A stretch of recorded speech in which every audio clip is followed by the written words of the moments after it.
Hello, my friends. This may be one of the most important videos I ever make in my life, so I'd like for you to pay close attention. Unfortunately, it has come to my attention that the walls are closing in. Rust is just the tip of the wedge. Apparently, $12.5 million was given by large corporations I can't mention for fear of this video losing distribution to the Linux Foundation. Also, the United States government is mandating Rust in their projects, basically moving away from memory-safe languages. Guess who the companies are that have the money to rewrite millions of lines of code of infrastructure in Rust, since the government says no new projects in C will be acceptable. How interesting this is. Unfortunately, there are some major problems with Rust. As you know, I've made a series of videos ripping on Rust, but I have to be a lot more serious right now. The Rust problem it's a tip of the iceberg thing, but Rust is basically the carrier. You may be familiar that there are efforts to rewrite core parts of Linux in Rust. There are efforts to put it in the kernel.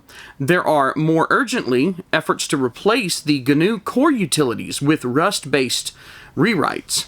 Unfortunately, these rewrites are massive. Massive to the point that they are damning. The binary size is through the roof. The alleged memory safety can be achieved in C through other means. Unfortunately, those means are not something that anybody's willing to go hammering through a 30-plus-year-old code base to actually add. The big tech companies in question have the funds to bash through this, which is why the government putting these requirements out and the big tech companies basically buying off the Linux ecosystem to get them in line with age verification and Rust requirements. It's also very suspicious. Anyway, I'm tired of it, and this video is a call to arms. I am not here to give you some fluffy, here's why Rust sucks video. I'm here to tell you that this is actually an urgent problem. You can go look into this yourself if you want. But the bottom line is, Rust and the government requirement for it and the age verification requirements, there's basically a multi-pronged war on general purpose computing. HP has even released an update that prevents you from doing what you want with your own computers. I warned in the Windows 11 must be stopped video about the danger of TPMs, and now that's starting to come to fruition too. But a lot of this stuff rests on the lie that we need to move to Rust because it's safer. This is not true. In fact, the problem is that Rust will never be a better language than C. The problem with C is some unfortunate design choices that stem from 40 or more years of legacy standards and crust that have built up over time. Pretty much the foundation of every Unix utility are specifications like POSIX that, if we're being honest, they don't work very well on modern computers. They're actually pretty terrible on modern computers. So, I am done talking about it. I am going to do something about it. I have proposed in previous videos that I write a language called Jofito. It is spelled Jofito. It is Jody's file tool, or at least that was the original name for it. The original purpose was to be sort of like a sequel, but for file system and just general system administration. That's out the window. I actually want to make something far more ambitious and surprisingly a lot simpler to make than I thought. But it is still not simple. It still requires a lot of my time and effort to make. It will blow the Rust crew completely out of the water.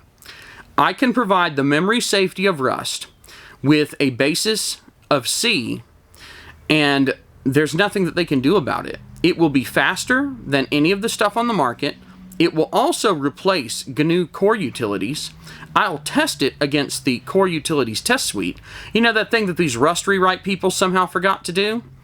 And the truth is, Rust is really just a bunch of safe code, a house of safe code built on top of a standard library and a compiler that is absolutely littered with unsafe code, literally marked unsafe, as in Rust unsafe. C is basically Rust unsafe all the time. I have figured out how to solve 80% of the problems immediately. If you've ever heard of Pascal, it's a computer language that most people don't use now, but it was much more popular back in, say, the 80s. And Pascal would store strings not the C way, where You have characters, there's a null character at the end that signifies the end, and that's it, forcing you to check every character all the way to the end. Pascal would store strings as, well, here's the same thing as C, but instead of a null terminator on the end, we have a length-prefixed. So we know exactly how long it is, we know where it begins, where it ends, and how long it is. Most of the problems with C are buffer overflow bugs. Most of those buffer overflow bugs come from, be it standard library string parsing or custom written purpose-built string parsing, that run off the end of the buffer because they never found that null byte. Jofito will not suffer from this problem. What is Jofito? You probably would like to know a little bit more about this wackadoodle language I've come up with. Imagine instead of typing find and then having to pipe it to things like grep to find subsets of what find found, then pipe it to sort to put it in correct order, then pipe that to unique to get the files that are not duplicated, or in the case of certain unique switches, the files that are only the duplicates. So you have this pipeline where every step of it can't talk to each other, every step of it is performing the same operations over and over, and at every step of the way, you're performing these dangerous C string counts. Start here, all the way to the end, and you better hope that there's that null. And if you're smart, you used one of the invariant functions in the C library. I propose we dump all of this. Because the truth is, every program out there, if you have 40 or 50 or 100 in one of these core utilities packages, not necessarily core utils itself, every program out there has to be modified to take advantage of any of the unique features of modern hardware, any of the acceleration modern hardware provides. The effort is repeated over and over ad nauseum. The end result is nobody does it. How is core utilities so battle-tested, so reliable? How has it lasted for so long? Because it's not perfect. It doesn't have AVX 512 string copying or any of that kind of stuff, but it works, and it works reliably, and that's all anyone actually cares about in the end. But what if I told you you can have it work and work reliably, but also be really friggin' fast and not have any risk of buffer overflows? That's what I'm going to do. Instead of saying find, you say scan directory. You tell it what directory, and then you can use filters in line with that to actually manipulate the results in real time. Instead of this weird thing where we're throwing text files between elements of a pipeline extremely slowly, we have this engine that now pulls things in batches using, for example, low-level Linux kernel system calls, bypassing the C library overhead entirely, batching things, grabbing these huge batches, in real time stream processing them, potentially multi-threaded. By the way, the utility you write in the Jofito language doesn't know any of this. It just knows, let me tell you what I want to do, and Jofito figures out the best way for your exact hardware combination to do it. So if we need to find files that only contain a certain substring or are within a certain directory, all we have to do is tell Jofito that's what we want, and Jofito can decide, well, there's enough of this to justify spinning up AVX 512 or AVX 2, or there's so much of this that perhaps we have an offload engine that we're probably going to handle a gigabyte of data.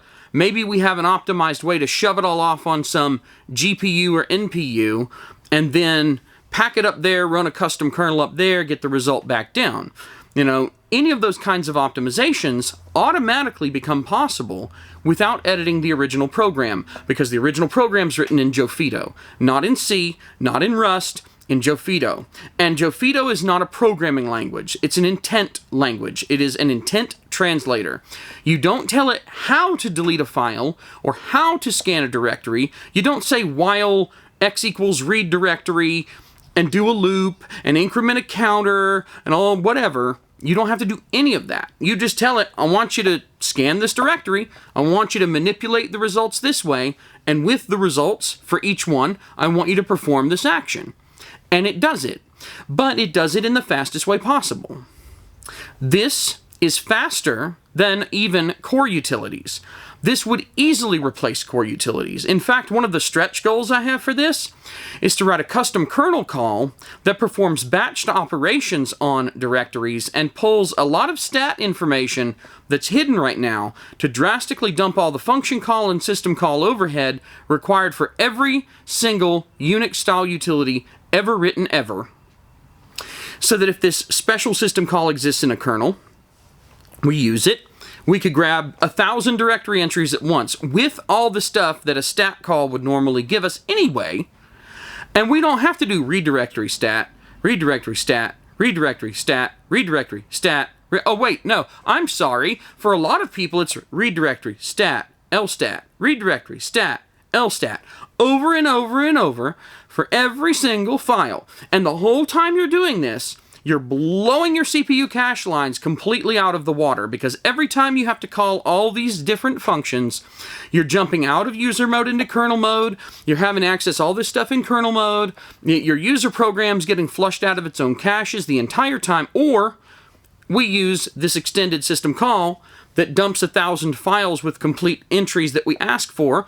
That's the other thing, it's granular. We can say we don't need names, or we don't need sizes, or we don't need permissions, or we don't need C time, M time, A time, B time, whatever, and it simply doesn't return it.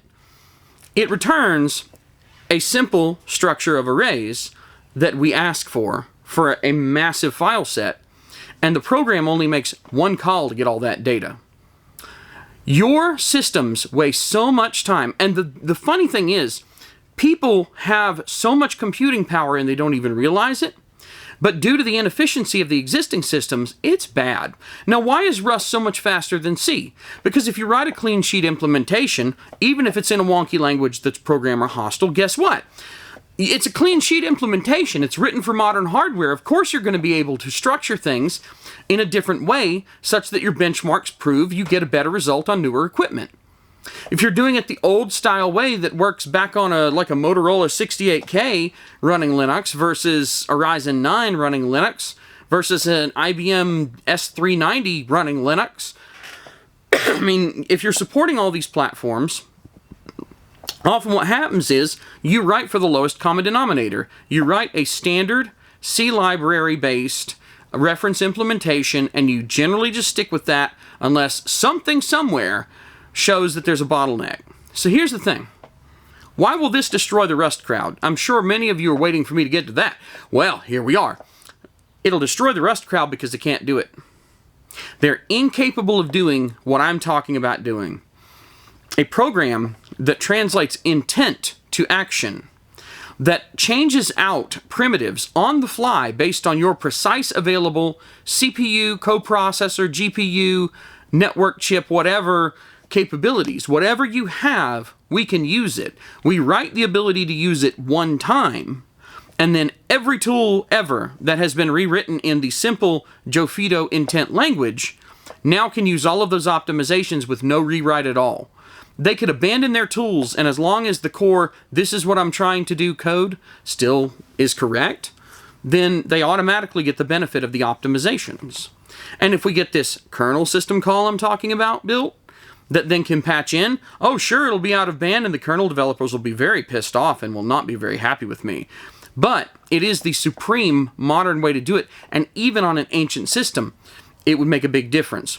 So, this is the path I propose. But here's the path if I just sit here in my storage unit, cry me a river, complain all day every day about how Rust sucks, and do nothing at all about it. The path that we're on is this. I have a computer over here. It's huge. Look at this. See this thing? I bought this for $99. It was brand new on clearance at Best Buy a couple years ago. This is my development laptop. This is actually what I write most of my code on today. This is an Asus E210MA. This computer right here, okay? It is a Gemini Lake Celeron N4000 or 4020, I think.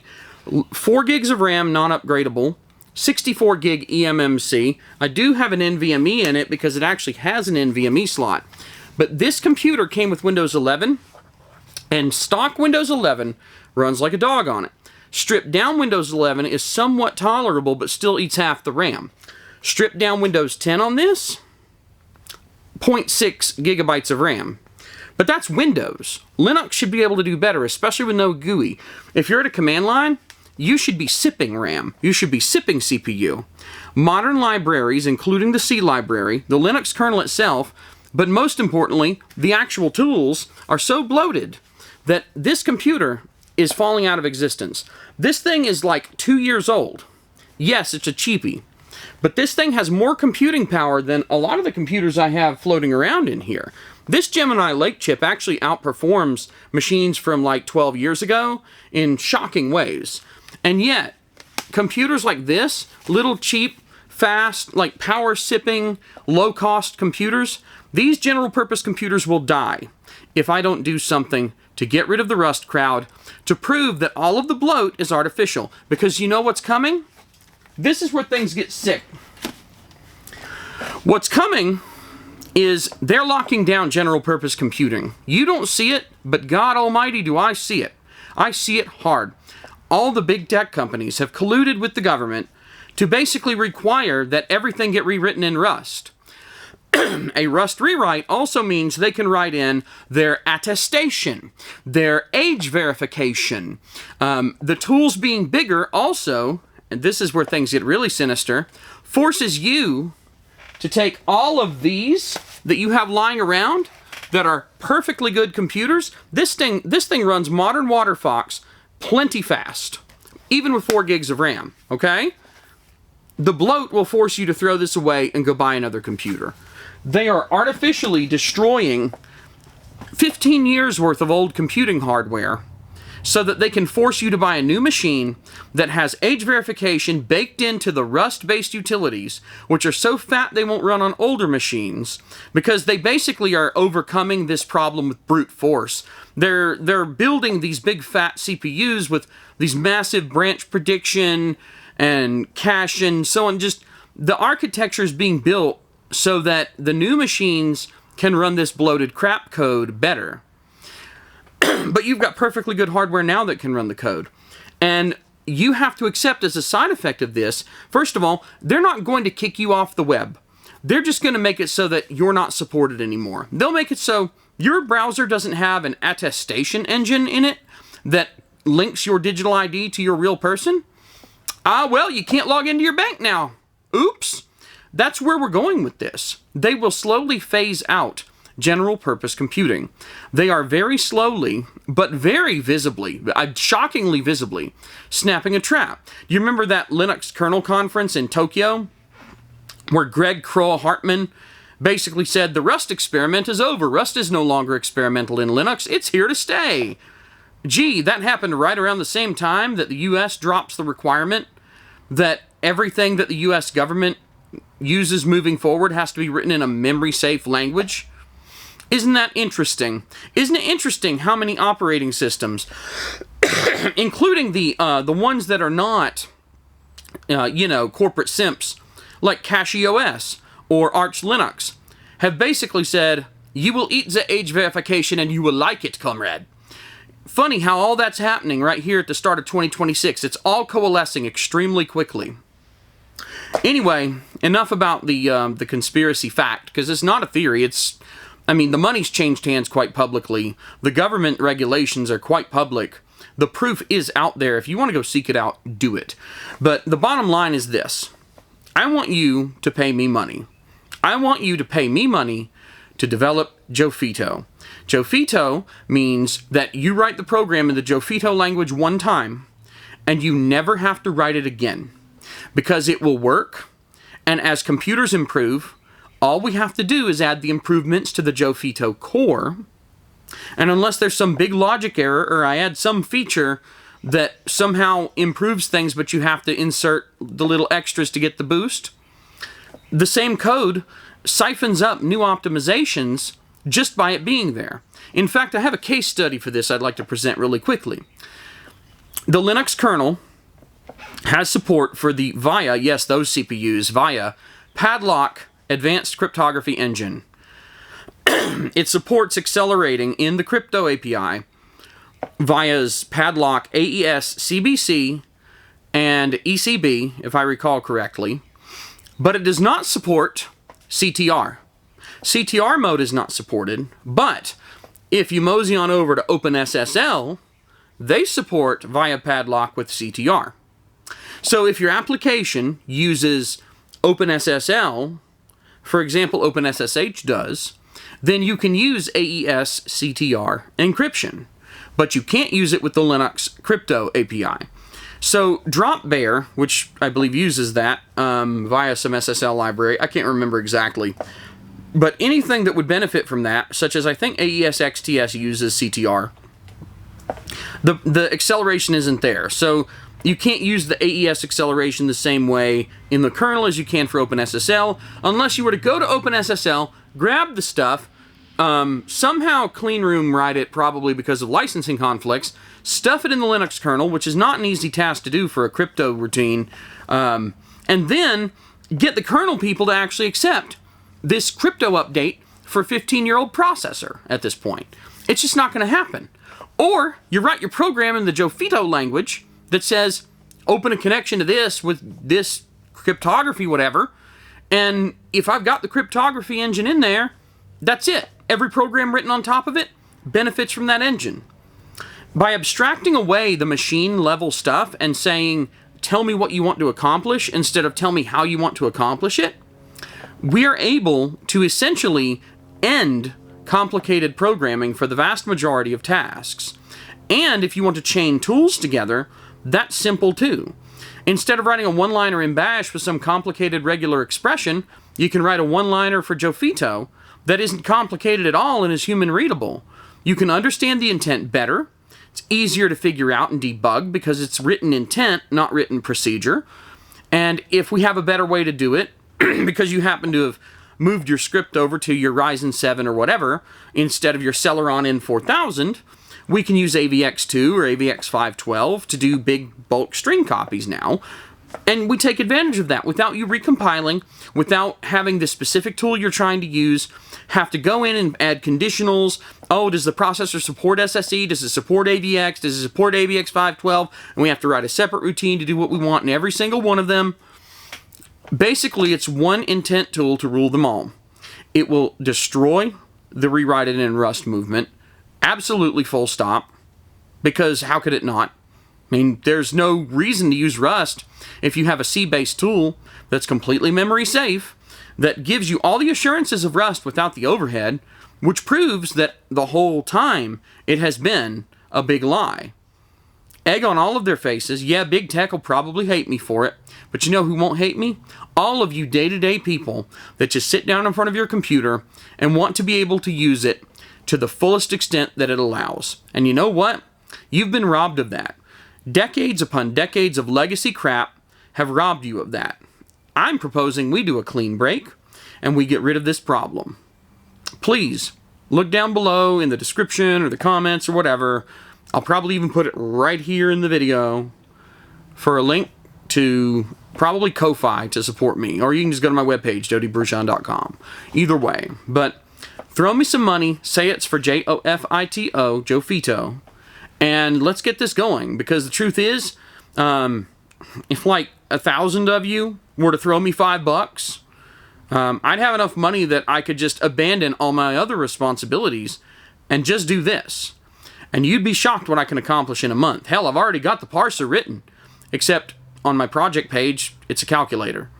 But it's still a bespoke custom recursive descent parser that doesn't use Yak or Bison. It understands look ahead and tokenize, all that stuff. So I've already done some of the heaviest lifting myself. I just need the money to get away from the work I do during the day and make this the work that I do during the day.